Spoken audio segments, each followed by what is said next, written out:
Okay.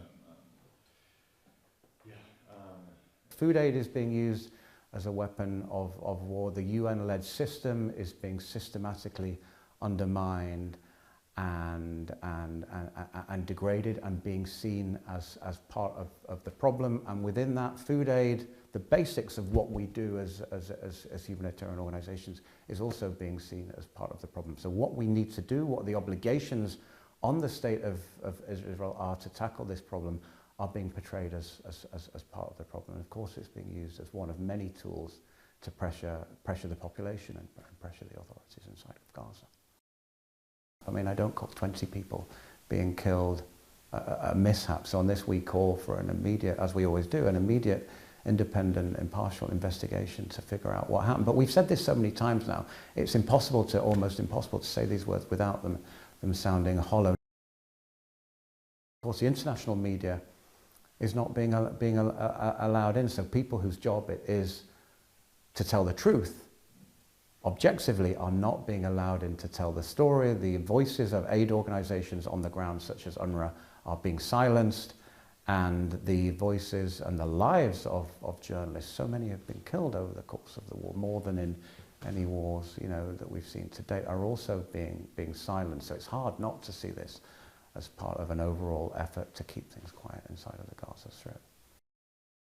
So at a time when we need to be doing everything to provide the services and the support that will keep those people alive, we're yet again faced with a looming threat of further displacement that will just, I mean, is untold suffering on people who may not even be able to move because of the poor health conditions that they're in. This could be the children, but it could also be the elderly as well.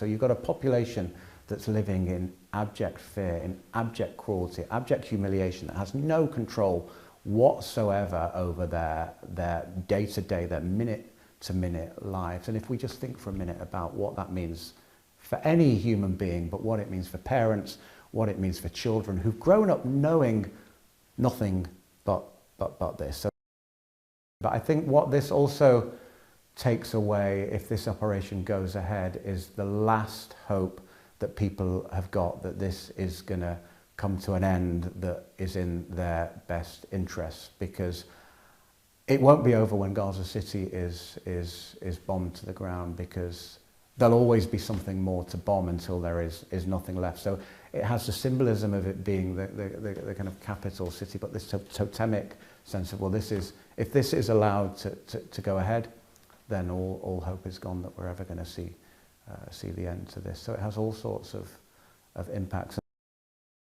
I mean, forced displacement has happened repeatedly throughout the conflict. It's patched up as voluntary emigration, and look, to be, you know, to be proposing that people move to an active conflict zone is, you know, is particularly grotesque and particularly inhuman. And again, famine has been declared since that agreement came into place. I don't know what the details of the agreement are. It wasn't made public. Let's not talk about relative improvements on in the situation where you've got the population of Gaza City is now in famine.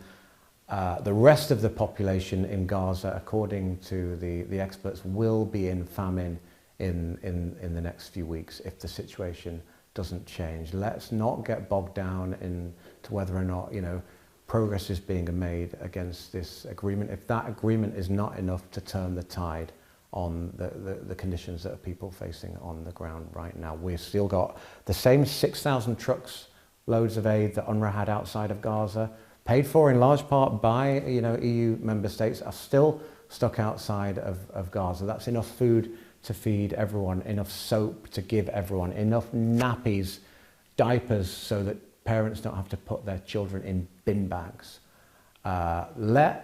Let's deal with the realities of the situation on the ground, get those supplies in, because we and the EU, they have to do everything that they can within their means to address the problem, and allowing UNRWA to function is a key part of it.